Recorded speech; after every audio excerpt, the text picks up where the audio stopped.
जो लोग मेरे इस चैनल पर नए हैं या फिर मेरा ये वीडियो किसी और सोशल मीडिया प्लेटफॉर्म पर देख रहे हैं, वो मेरा YouTube channel political Tamasha with doctor Arshi को सब्सक्राइब करके वहां पे लगी बेल आइकॉन को जरूर दबा दें, ताकि आपको हमारे आने वाले हर वीडियो की अपडेट्स एकदम टाइम पर मिलती रहे। और दोस्तों, अगर आपको हमारे वीडियोस इन्फॉर्मेटिव लगते हैं, अगर आपको हमारा काम पसंद आता है, तो फिर आप अपने इस चैनल को सपोर्ट कर सकते हैं इसके पेट्रॉन बन करके या फिर इसकी मेंबरशिप लेकर के। और दोनों का ही लिंक मैंने अलग अलग इसी वीडियो के डिस्क्रिप्शन में डाल दिया है। तो फिर चलिए आज के सियासी तमाशे के सफर को शुरू करते हैं।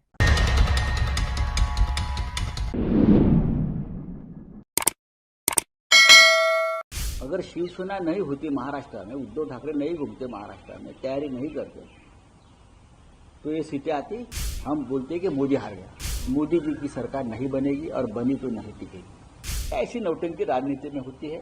मोदी जी भी इस प्रकार की नौटंकी करते हैं, नाटक करते हैं, कभी रोते हैं, कभी हंसते हैं, कभी भागते हैं, कभी बैठते हैं। उनके चेले हैं ये सब। देखते रहिए आगे आगे क्या होता है। आगे बहुत कुछ होने वाला है। मैं तो ये नहीं कहूंगा कि पिक्चर अभी बाकी है। वेट एंड वॉच, मैंने कल भी कहा। देखते रहिए आगे आगे क्या होता है। आगे बहुत कुछ होने वाला है। मैं तो ये नहीं कहूंगा कि पिक्चर अभी बाकी है।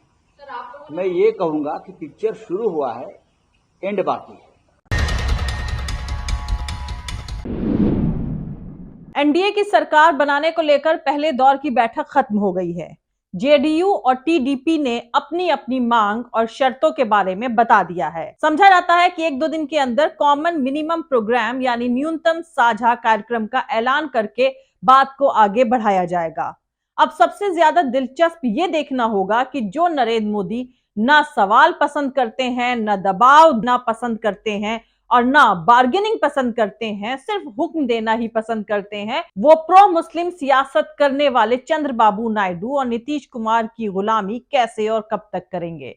चंद्रबाबू नायडू पहले ही आंध्र प्रदेश में मुसलमानों के लिए तमाम स्कीम्स का ऐलान कर चुके हैं, जिसमें 4% रिजर्वेशन भी शामिल है। सबसे बड़ी बात यह है कि ये दोनों मुसलमानों की टोपी भी पहनते हैं, जो नरेंद्र मोदी को बिल्कुल पसंद नहीं है।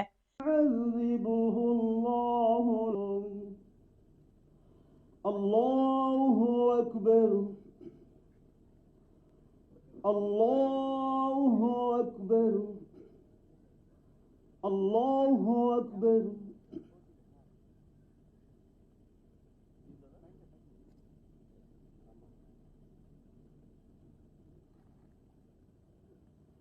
समिअ अल्लाहु लिमन हमिदह, अल्लाहु अकबर।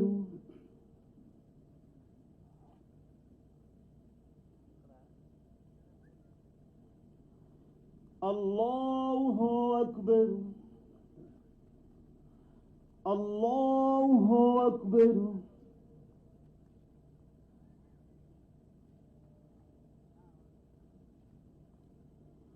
अल्लाहु अकबर।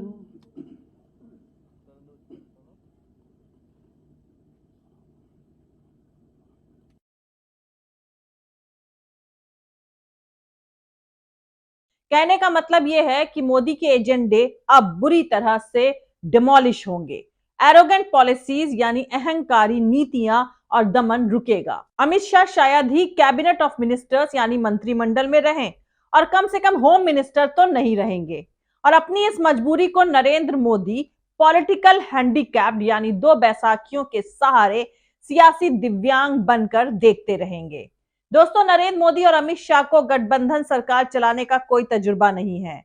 पिछले 23 सालों से इन दोनों ने बहुमत की सत्ता को तानाशाही तरीके से चलाया है। अब अगले कुछ साल ये उन बैसाखियों के सहारे चलेंगे जो आइडियोलॉजिकल तौर से उनकी आइडियोलॉजी के तकरीबन ऑपोजिट है। पिछले 10 साल अपनी मनमानी करने वाले और खुद को ईश्वर का अवतार डिक्लेयर करने वाले नरेंद्र मोदी को अगले कुछ ही दिनों में खुद के इंसान होने और बायोलॉजिकल तरीके से पैदा होने का एहसास हो जाएगा। नीतीश कुमार और चंद्रबाबू नायडू दोनों ही पहली फुर्सत में पलटने वाला इतिहास रखते हैं। इन दोनों बैसाखियों के सहारे नरेंद्र मोदी अब हैंडीकैप यानी दिव्यांग सरकार चलाएंगे। जो वर्ड हैंडीकैप उन्होंने खुद दिया था, अब उसे सरकार के तौर पर खुद जिएंगे। दोनों बैसाखियों यानी नीतीश कुमार चंद्रबाबू नायडू का इतिहास देखें तो इनके रिश्ते बीजेपी वालों के बजाय ऑपोजिशन पार्टी से ज्यादा बेहतर रहे हैं और अखिलेश यादव ममता बनर्जी उनके सबसे करीबी लोगों में से रहे हैं। चंद्रबाबू नायडू और ममता बनर्जी की दोस्ती सियासत की सबसे गहरी दोस्ती के तौर पर जानी जाती है। ममता बनर्जी और अखिलेश यादव जब तक चाहेंगे ये सरकार चलेगी और ये सरकार तब तक चलेगी जब तक नरेंद्र मोदी को इंसान होने का एहसास ना हो जाए और पिछले 23 सालों में उनकी बनाई खुद की इमेज चकनाचूर ना हो जाए। वो हर काम के लिए चंद्रबाबू नायडू और नीतीश कुमार के सामने घुटने टेकते नजर आकर खुद को नेहरू से ऊपर दिखाने की अपनी ख्वाहिश को अपने ही हाथों दफना देंगे। तब उन्हें मुल्क की डेमोक्रेसी का एहसास होगा। यही ऑपोजिशन पार्टीज की सबसे बेहतरीन स्ट्रैटेजी है। दोस्तों, अपने गॉडफादर और ससुर एनटी रामाराव तक के साथ बिट्रेयल यानी विश्वासघात करके उनकी सियासत खत्म कर देने वाले चंद्रबाबू नायडू से बड़ा नेगोशिएटर फिलहाल भारत में शायद ही कोई और हो। और जब तक ये मोदी सरकार रहेगी वो मोदी को निचोड़ते रहेंगे और नरेंद्र मोदी को हुक्म देते रहेंगे और यही नरेंद्र मोदी के लिए उनकी मजबूत लीडरशिप वाली इमेज के लिए जहर है। अगले कुछ साल नरेंद्र मोदी चंद्रबाबू नायडू और पलटने में माहिर नीतीश कुमार के सामने घुटने टेकते नजर आएंगे। मंत्रालयों से हर फाइलें अब साउथ ब्लॉक जाने के बजाय आंध्र प्रदेश और बिहार जाया करेंगी। देखना मजेदार होगा कि नरेंद्र मोदी प्रो मुस्लिम सियासत करने वाले चंद्रबाबू नायडू और नीतीश कुमार के हुक्म को कैसे और कब तक सुनेंगे। ब्रांड नरेंद्र मोदी के तबाह होने तक ये सरकार चलती रहेगी और नरेंद्र मोदी की ऐसी सरकार का चलना उनके लिए हार कर बाहर हो जाने से ज्यादा नुकसानदेह होगा। वहीं राहुल गांधी के पास ऑप्शन के तौर पर मजबूत नेता बनने का इससे बेहतर मौका अब नहीं मिलेगा। वो तो फौरन नेता विरोधी दल का पद एक्सेप्ट करेंगे और संसद में नरेंद्र मोदी के घमंड को चूर चूर करते रहेंगे। दोस्तों, आप लोग को यह बता दूं कि एनडीए के पहले दौर की बैठक वेडनेसडे को खत्म हो गई। अब आगे नरेंद्र मोदी की अगुवाई में एनडीए के नेता राष्ट्रपति से मिलकर सरकार बनाने का दावा पेश करेंगे।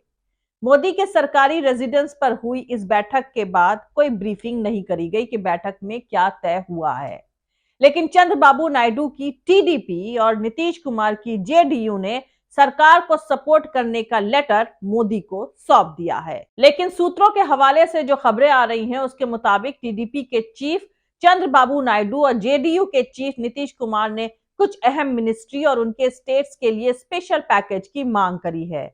जेडीयू की तरफ से कॉमन मिनिमम प्रोग्राम यानी न्यूनतम साझा कार्यक्रम को डिक्लेयर करके सरकार चलाने का भी प्रपोजल दिया गया है।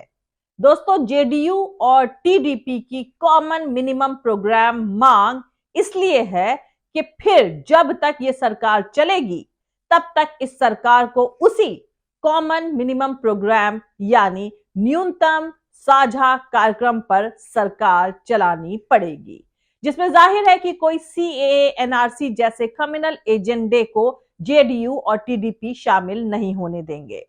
वहीं बीजेपी की तरफ से इस बात पर जोर दिया गया है कि सबसे पहले एनडीए को प्रेसिडेंट के पास जाकर सरकार बनाने का दावा पेश करना चाहिए। समझा जाता है कि इंडिया गठबंधन चंद्रबाबू नायडू और नीतीश कुमार को अपने पाले में ले जाए, इससे पहले एनडीए सरकार बनाने का दावा पेश करना चाहती है। उसने दोनों दलों से सपोर्ट लेटर हासिल कर लिया है जिसे राष्ट्रपति को दिखाया जाएगा। दोस्तों, बीजेपी ने 240 लोकसभा सीटें जीती हैं, जो बहुमत के आंकड़े से 32 सीटें कम हैं। चिराग पासवान की पार्टी की तरफ से 5 और आरएलडी के 2 सांसदों का भी सपोर्ट बीजेपी को हासिल है, जबकि टीडीपी और जेडीयू के पास कुल मिलाकर 28 सीटें हैं। ऐसे में यही दो पार्टियां सरकार गठन में बीजेपी का बेड़ा पार लगा सकती हैं, लेकिन इसके लिए उन्होंने शर्तें रख दी हैं। ये शर्तें बीजेपी को दाएं बाएं से बताई जा रही हैं। जेडीयू की मांग की बात करें तो नीतीश कुमार के नजदीकी और बिहार सरकार के मंत्री अशोक चौधरी ने एक टीवी चैनल पर कहा है कि बिहार के लोगों को विशेष राज्य का दर्जा और फाइनेंशियल मदद की उम्मीद है। वहीं जेडीयू यकीनन इस बार ज्यादा कैबिनेट मंत्री की उम्मीद कर रहा है। 2019 में जब बीजेपी ने अच्छा परफॉर्म किया था तो बीजेपी ने जेडीयू को सिर्फ एक मंत्रालय ऑफर किया था, लेकिन अब हालात अलग हैं। गठबंधन में जेडीयू की अहमियत और बिहार में परफॉर्मेंस को देखते हुए जेडीयू को ज्यादा और बेहतर कैबिनेट्स चाहिए हैं। दूसरी तरफ टीडीपी और चंद्रबाबू नायडू ने पूरी तरह चुप्पी साध रखी है। वो अपनी मांगों को लेकर मुखर नहीं है। टीडीपी सूत्रों का कहना है कि पार्टी केंद्र में अच्छे मंत्रालय की मांग कर रही है और आंध्र प्रदेश के लिए स्पेशल दर्जा एक और अहम मुद्दा है जो बातचीत में सामने आ चुका है। जेडीयू और टीडीपी दोनों ही बिहार और आंध्र प्रदेश के लिए स्पेशल स्टेटस यानी विशेष दर्जा मांग रहे हैं। हकीकत में यह स्पेशल स्टेटस की मांग पर झगड़ा था जिसने चंद्रबाबू नायडू को 2016 में बीजेपी से अलग होने के लिए मजबूर कर दिया था। इसी तरह एनडीए छोड़ते हुए नीतीश कुमार ने भी बिहार को विशेष दर्जा न देना वजह बताई थी। वहीं तमाम रिपोर्ट्स के मुताबिक जेडीयू और टीडीपी की नजर लोकसभा अध्यक्ष पद पर भी है। दोनों ही दल चाहेंगे कि लोकसभा अध्यक्ष उनकी पार्टी से बनाया जाए। 2 सीटों वाली आरएलडी एग्रीकल्चरल मिनिस्ट्री यानी कृषि मंत्रालय की मांग कर रही है। बिहार के नेताओं के लिए रेल मंत्रालय अट्रैक्शन का सेंटर रहा है। रामविलास पासवान लंबे वक्त तक रेल मंत्री रहे हैं। बताया जा रहा है चिराग पासवान की पार्टी रेल मंत्रालय की मांग कर सकती है।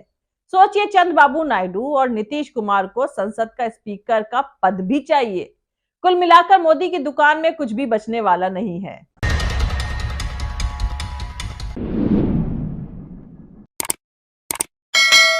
मिलते हैं अगले वीडियो में किसी दूसरे नए सियासी तमाशे के साथ।